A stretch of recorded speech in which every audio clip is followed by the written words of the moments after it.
Today's book is Dumbo. Walt Disney's Dumbo on land, on sea, in the air.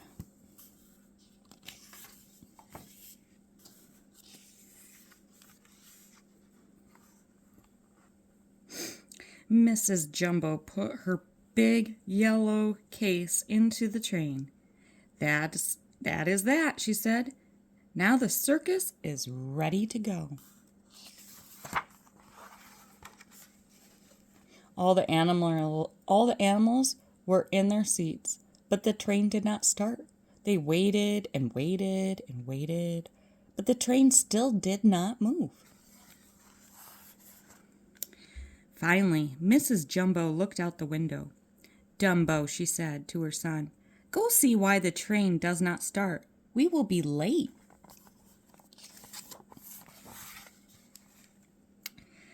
Dumbo went to the front of the train. There he saw Casey Jr., the engine. Poor Casey, he had lost two wheels, and he seemed to be falling apart. Dumbo told his mother the bad news. "Oh dear," she said, "what will we do? The circus opens in Boston in just 4 days." "I will find a way for us to get there," said Dumbo. He flapped his long floppy ears. He flew into the air. Dumbo was the only flying elephant in the world. His friend Timothy the mouse sat on Dumbo's nose.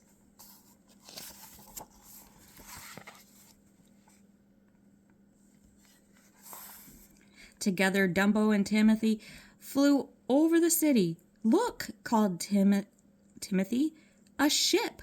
We can go to Boston on a ship. It must be fun to travel on the water." Dumbo landed on the deck of the great big ship. "Can you take our circus to Boston?" he asked. The ship's captain, "I will be glad to take you," said the captain. Mrs. Dumbo was very happy when she heard the news. "Follow me," she called to the other animals. "I will lead you to the ship." Each animal had his own way of getting onto the ship. Look at that silly hippo.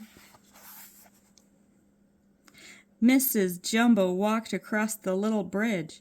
She was so fat that it almost broke in two.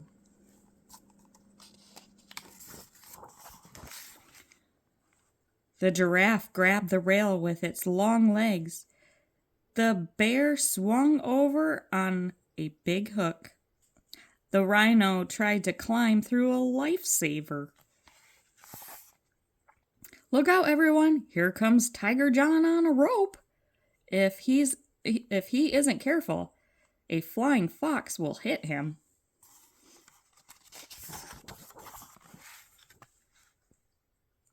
"Glad to see you," said the captain. "Please feel right at home here." The monkeys felt right at home. They started swinging from the lights. Mrs. Jumbo went to her room. "Oh my," she said, "that bed looks a little small for me. I had better see if it fits." And up the ladder she went.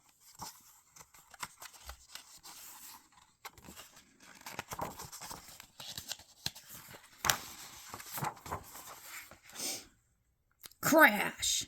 Mrs. Jumbo landed on the floor. The bed was certainly too small. Harry Hippo wanted to go upstairs. The stairs were tiny. He was big. His friends had to push and push and push.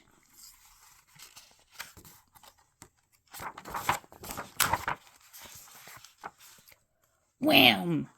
They pushed a little too hard. Harry crashed through the door and banged into the poor captain. The captain fell through the steering wheel and hit the table.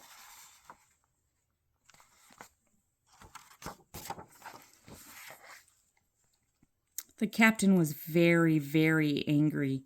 "Pack your bags," he shouted. I will not take this circus any farther. Get off my ship.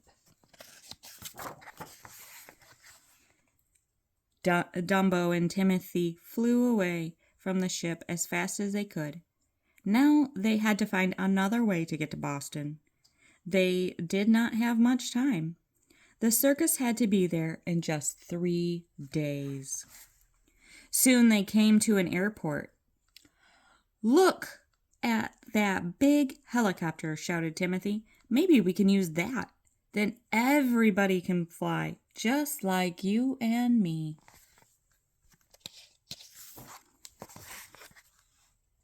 The helicopter man was glad to follow Dumbo and Timothy to the ship.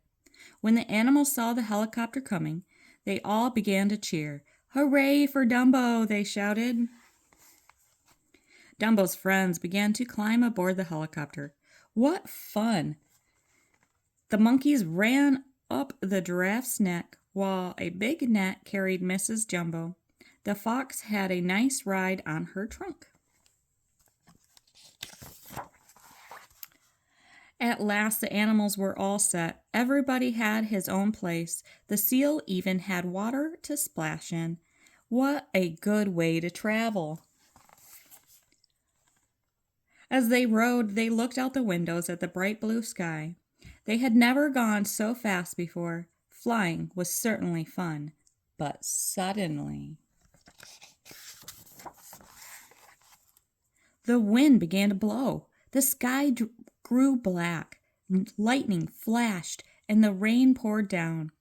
The helicopter began to shake. All of the animals were afraid. "Dumbo, you must get us out of here," shouted Mrs. Dumbo. Dumbo and Timothy flew down towards the ground. It was hard to see in the rain, but they found a big parking place where the trucks and cars were. There were trucks and cars on it.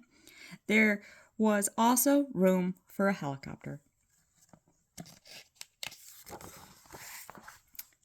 The helicopter landed, and the animals staggered out. They felt sick, but they had to get to Boston. The bear jumped onto a motorcycle. The rhino climbed into a car. That was a little too small for him. Dumbo told the man at the parking lot that the circus would pay for the cars and trucks.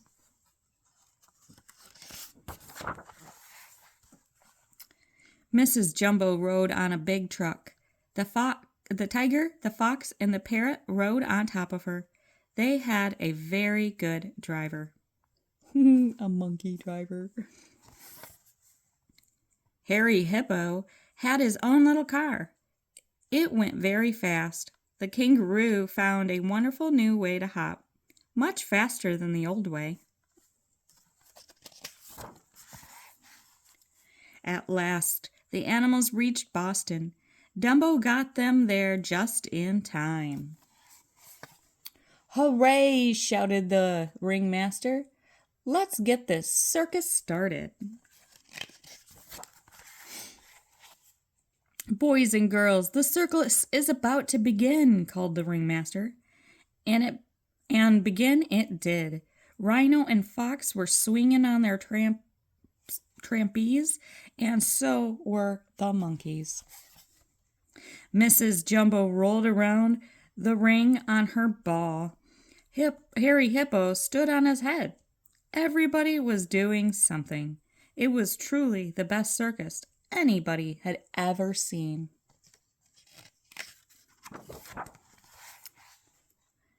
When the circus was over, Mrs. Jumbo hugged Dumbo. "Son," she said, "I am very proud of you. Because of your help, the circus opened on time." Then she added, "And you helped too, Timothy." Both Dumbo and Timothy were very, very happy. The end. See you guys next time.